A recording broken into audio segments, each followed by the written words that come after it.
Subscribe करें हमारा YouTube channel और यदि सब्सक्राइब कर लिया है तो नए वीडियो के नोटिफिकेशन मोबाइल में प्राप्त करने के लिए बेल आइकन दबाएं।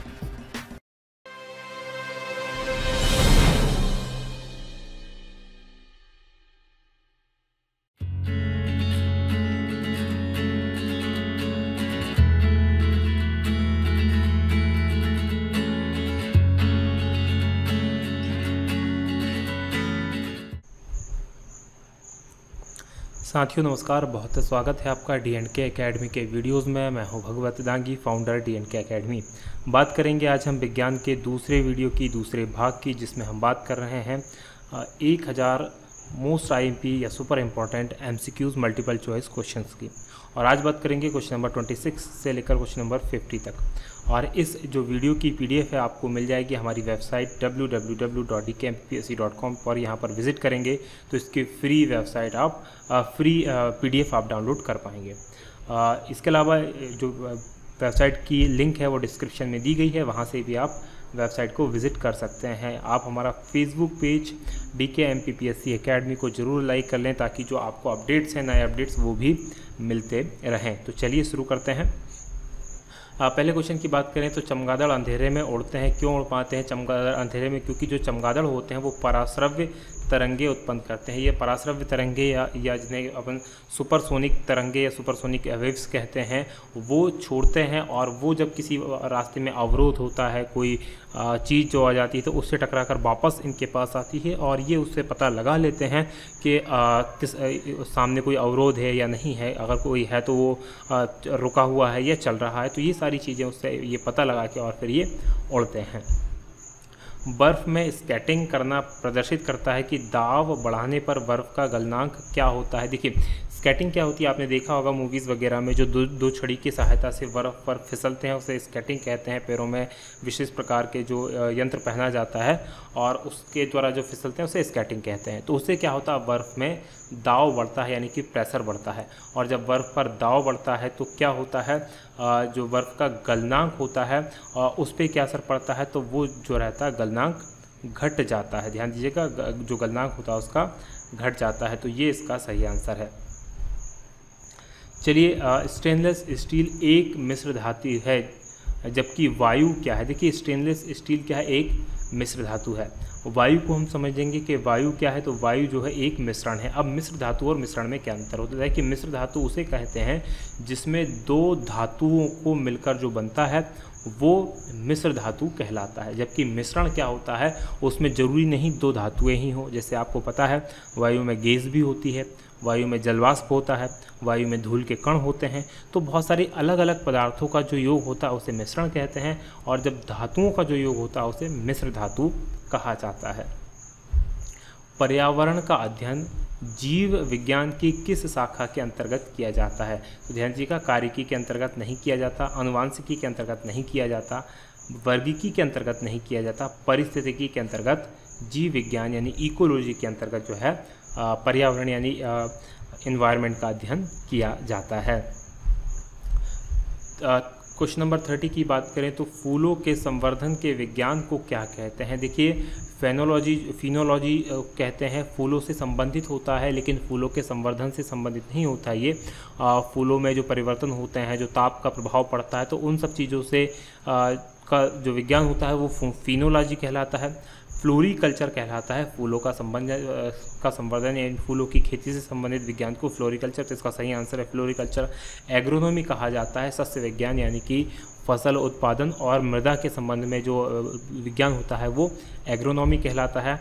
और बॉटनी जो होता है वो बायोलॉजी की दो शाखाएं आपको पता होंगी। बायोलॉजी की दो शाखाएं होती हैं जीव विज्ञान की, एक होता है पादप विज्ञान या वनस्पति विज्ञान और दूसरा होता है जंतु विज्ञान यानी कि जूलॉजी और बॉटनी। तो बॉटनी जो है वो पादप विज्ञान या वनस्पति शास्त्र माना जाता है। तो इसका सही आंसर है बी, फ्लोरीकल्चर। कोई पिंड जब तक विराम अवस्था में ही बना रहेगा जब तक उस पर कोई बाह्य बल कार्य नहीं करता, यह कथन किसका है? तो ध्यान दीजिएगा, ये कथन जो है आपको पता है, ये कथन न्यूटन का है। और न्यूटन का ये पहला नियम है जिसे जड़त्व के नियम के नाम से भी जाना जाता है कि कोई भी पिंड तब तक विरामावस्था में बना रहेगा जब तक कि कोई उस पर बाह्य बल कार्य नहीं करता है। तो ये न्यूटन का कथन है। चलिए अगले उसकी बात करें तो न्यूक्लियॉन नामक नाम सामान्यतः किसके लिए है। तो न्यूक्लियॉन का जो नाम का प्रयोग किया जाता है वो किया जाता है प्रोटॉन और न्यूट्रॉन को मिलाकर न्यूक्लियॉन कहा जाता है और ये परमाणु में पाए जाते हैं। पॉजिट्रॉन क्या है, तो पॉजिट्रॉन जो है ये ध्यान दीजिएगा धनावेशित इलेक्ट्रॉन है। ध्यान दीजिएगा इलेक्ट्रॉन जो बेसिकली होता है वो ऋणावेशित होता है, लेकिन जो कोई भी परमाणु होता है या अणु परमाणु होता है उसका एक प्रति अणु भी होता है, प्रति परमाणु भी होता है। तो ये इसका जस्ट अपोजिट है, इलेक्ट्रॉन का जस्ट अपोजिट है। इसके जो गुणधर्म स्वभाव हैं वो पूरी तरह इलेक्ट्रॉन के समान होते हैं, लेकिन जब वो धनावेशित होता है तो उसे पॉजिट्रॉन के नाम से जाना जाता है। इलेक्ट्रॉन यानी पॉजिटिव इलेक्ट्रॉन या पॉजिट्रॉन। अगले की बात करें तो एग्रोफॉरेस्ट्री क्या है। तो देखिए एग्रोफॉरेस्ट्री जो है वनों के लिए वृक्ष लगाना बिल्कुल भी नहीं है, फसल काटने के बाद वन लगाना बिल्कुल भी नहीं है, कृषि के साथ साथ उसी भूमि पर काष्ठीय बारहमासी वृक्ष लगाना, और ये कहलाता है एग्रोफॉरेस्ट्री। तो इसका सही आंसर है सी। एक्सोबायोलॉजी में निम्नलिखित में से किसका अध्ययन किया जाता है। तो एक्सोबायोलॉजी में जीवित जीवों के बाह्य लक्षण का अध्ययन नहीं किया जाता, पृथ्वी की सतह पर जीवन का अध्ययन नहीं किया जाता, वायुमंडल की बाहरी परतों पर जीवन का अध्ययन नहीं किया जाता, बाह्य ग्रहों और अंतरिक्ष में जीवन का अध्ययन इसमें किया जाता है। तो एक्सोबायोलॉजी में बाह्य ग्रहों और अंतरिक्ष में जीवन का अध्ययन किया जाता है। चलिए अगले प्रश्न की बात करें तो कौन सा प्रकृति में अनुचुंबकीय है। अनुचुंबकीय मतलब जो चुंबकत्व का जिसके ऊपर गुण नहीं होता, यानी जो जिस पर मैग्नेट का प्रभाव नहीं होता। तो लोहे पर मैग्नेट का प्रभाव होता है। ऑक्सीजन ऐसा तत्व है जो कि अनुचुंबकीय है, हाइड्रोजन नहीं है, नाइट्रोजन नहीं है, तो सही आंसर है ऑक्सीजन। जो तत्व ऑक्सीजन पर प्रतिक्रिया नहीं करता, यानी ऑक्सीजन के साथ जो रिएक्शन जिसका नहीं होता, वो कौन सा तत्व है। तो क्लोरीन ऑक्सीजन के साथ प्रतिक्रिया करता है, हीलियम करता है, नाइट्रोजन करता है, लेकिन आयोडीन का जो ऑक्सीजन के साथ प्रतिक्रिया नहीं होती है। निम्न में से कौन सर्वाधिक स्थायी तत्व है। तो सर्वाधिक स्थायी तत्व जो है वो सीसा माना जाता है, जिसका वैज्ञानिक नाम जो है पीबी है, जिसे लेड भी कहा जाता है। तो सीसा लेड जो है सबसे स्थायी तत्व है। निम्नलिखित में से क्या जल से हल्का होता है, यानी कि इनमें से कौन ऐसा है जो जल से हल्का है। तो एल्यूमिनियम जल से हल्का नहीं होता, मैग्नीशियम जल से हल्का नहीं होता, मैग्नीज भी जल से हल्का नहीं होता, सोडियम जो होता है वो जल से हल्का होता है। और ध्यान दीजिएगा सोडियम बहुत ही तीव्र गति से तीव्र प्रतिक्रिया करता है। अगर इसे खुली हवा में भी रख दिया जाए तो ये जल जाएगा, इसलिए सोडियम को रखा जाता है हमेशा केरोसिन के तेल में या केरोसिन में रखा जाता है। सामान्यतः ट्यूबलाइट में जो कौन सी गैस पाई जाती है। तो ध्यान दीजिएगा आर्गन के साथ सोडियम वेपर नहीं होता, नियोन के साथ सोडियम वेपर नहीं होता, नियोन के साथ मरकरी वेपर भी नहीं होता, आर्गन के साथ मरकरी यानी कि पारा वेपर यानी कि जो वाष्प होता है वो इसके अंदर होता है ट्यूबलाइट के अंदर। गाय और भैंस के थनों से दूध उतारने के लिए किस हार्मोन की सुई लगाई जाती है। तो बहुत ही इम्पॉर्टेंट है। तो ये जो है सोमेटोट्रिन, ये जो हार्मोन होता है ये वृद्धि नियंत्रक होता है, ये वृद्धि को नियंत्रित करता है, गाय भैंस के लिए नहीं है। ऑक्सीटोन जो है वो गाय भैंस के लिए होता है। वहीं इंसुलिन की बात करें तो इंसुलिन जो होता है वो शरीर, ये जो हार्मोन होता है शरीर के अंदर होता है और ये शुगर यानी कि शर्करा की मात्रा को निर्धारित करता है। जबकि इंटरफेरान की बात करें तो इंटरफेरान जब एक संक्रमित कोशिका होती है तो संक्रमित कोशिका से निकलने वाला वो प्रोटीन होता है जो स्वस्थ कोशिका होती है उसको बचाने का कार्य करता है। तो इंटरफेरान वो होता है। तो इसका सही आंसर है ऑक्सीटोसिन। ऑक्सीटोसिन ये का जो इंजेक्शन या सुई लगाई जाती है गाय भैंसों को दूध उतारने के लिए। चलिए 42वें क्वेश्चन की बात करें तो परखनली शिशु के संबंध में कौन सा कथन सत्य। तो ध्यान दीजिएगा परखनली शिशु के संबंध में जो कथन सत्य है कि जो निषेचन होता है वो परखनली के अंदर होता है। ध्यान दीजिएगा परखनली के अंदर निषेचन होता है और फिर निषेचन के बाद उसको माँ के गर्भ में डाल दिया जाता है। तो निषेचन परखनली के अंदर होता है। मानव शरीर में पसलियों के कितने जोड़े होते हैं, कितने जोड़े पसलियाँ होती हैं। तो मानव शरीर में पसलियाँ होती हैं 12 जोड़े। 44वें क्वेश्चन की बात करें तो किस द्रव के एकत्रित होने पर मांसपेशियां थकान का अनुभव करने लगती हैं। तो लैक्टिक एसिड जो होता है ये तत्व अगर इकट्ठा हो जाता है तो जो मांसपेशियां होती हैं वो थकी हुई महसूस करती हैं। स्तनधारियों में लाल रुधिर कणिकाओं का निर्माण कहाँ होता है, या लाल रक्त कणिकाएँ या जिन्हें RBC कहते हैं उनका निर्माण कहाँ होता है। देखिए इनका जो निर्माण होता है अस्थि मज्जा में होता है। ये अस्थि मज्जा क्या होता है, देखिए अस्थि मज्जा हड्डियों के अंदर के ऊतक होते हैं या कोशिकाएं होती हैं, कोशिकाओं के समूह को ऊतक कहा जाता है। तो ये हड्डियों के अंदर यानी अस्थियों के अंदर होता है, स्पंजी टाइप के होते हैं और यही होता है आरबीसी यानी कि लाल रुधिर कणिकाओं का निर्माण। और लाल रुधिर कणिकाओं का जो यूज़ होता है या जो उनका प्रयोग होता है, उनका काम होता है वो ऑक्सीजन को शरीर के विभिन्न अंगों तक पहुंचाना है और CO2 यानी कि कार्बन डाइऑक्साइड को शरीर के विभिन्न अंगों से निकालकर वापस लेकर आना है। तो ये इसका मुख्य काम है, यानी कि ये ऑक्सीजन का और CO2 का परिवहन करने का काम आरबीसी लाल रक्त कणिकाएँ करती हैं। 46 क्वेश्चन की बात करें तो एक खगोलीय मात्रक की औसत दूरी क्या होती है। तो देखिए एक खगोलीय मात्रक जो होता है उसको मापा जाता है, सूर्य और पृथ्वी के बीच की दूरी को एक खगोलीय मात्रक की संज्ञा दी गई है, एक खगोलीय मात्रक उसे कहा जाता है।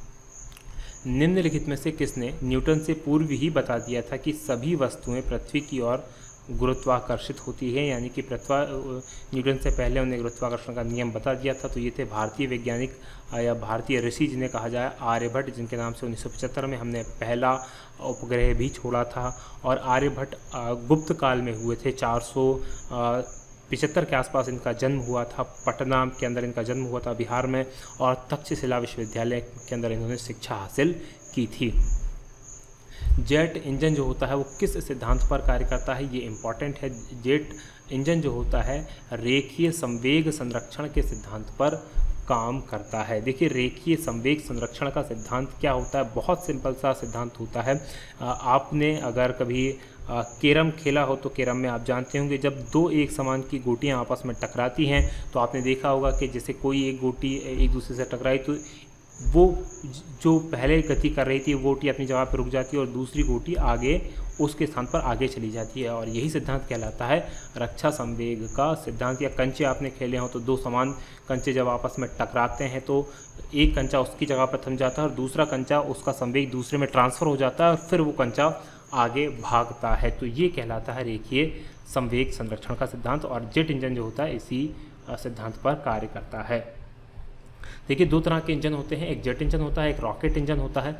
रॉकेट इंजन और जेट इंजन दोनों बेसिकली एक जैसे होते हैं, लेकिन दोनों के अंदर जो अंतर होता है, जो जेट इंजन जो होता है वो आसपास की जो वायु रहती है उसी को ईंधन के रूप में यूज़ करता है, जबकि रॉकेट जो होता है वो अपने साथ अपना ईंधन लेकर चलता है। और यही अंतर होता है एक जेट इंजन में और एक रॉकेट इंजन में।